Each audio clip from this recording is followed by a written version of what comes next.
This is a rapid summary of Getting Things Done by David Allen.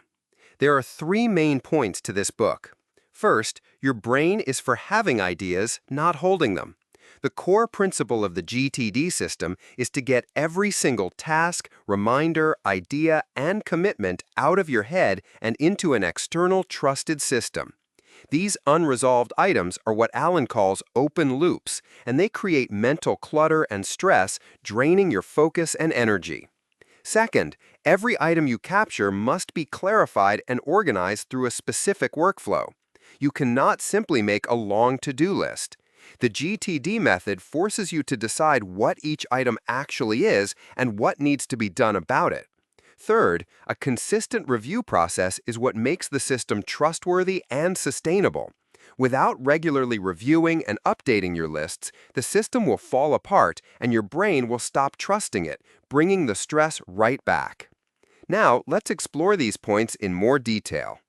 The first point is about capturing everything. This is often called a mind sweep. You must write down everything that has your attention, big or small. This includes everything from buy milk and call mom to launch new marketing campaign and plan career change. You can use a physical inbox, a notebook, or a digital app, but the tool doesn't matter as much as the habit. By externalizing these commitments, you free your mind to be fully present and focused on the task at hand, a state Allen calls mind like water. The second point covers the crucial processing workflow. For every item in your inbox, you must ask, is it actionable? If the answer is no, you have three choices. Trash it if it's no longer needed, file it as reference material if it's just information, or put it on a someday/maybe list for ideas you might pursue later. If the answer is yes, you then ask, what is the very next physical action required to move this forward? This is key. Vague tasks like plan vacation are replaced with a concrete next action like research flights to Italy. If this next action takes less than 2 minutes to complete, you should do it immediately. This 2-minute rule clears out small tasks and builds momentum. This brings us to the third point, organizing for action and the weekly review. Once you've defined the next action, it must be organized. Items with a specific due date go on a calendar. Larger outcomes that require more than one step are logged on a projects list. The individual next actions are placed on next actions lists, often sorted by context, such as at computer, at calls, or at errands. This allows you to see all available tasks for a given situation. However, the linchpin holding this all together is the weekly review.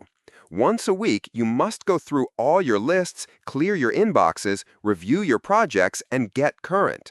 This weekly ritual ensures your system is up to date, complete, and trustworthy, allowing you to confidently engage with your work throughout the following week.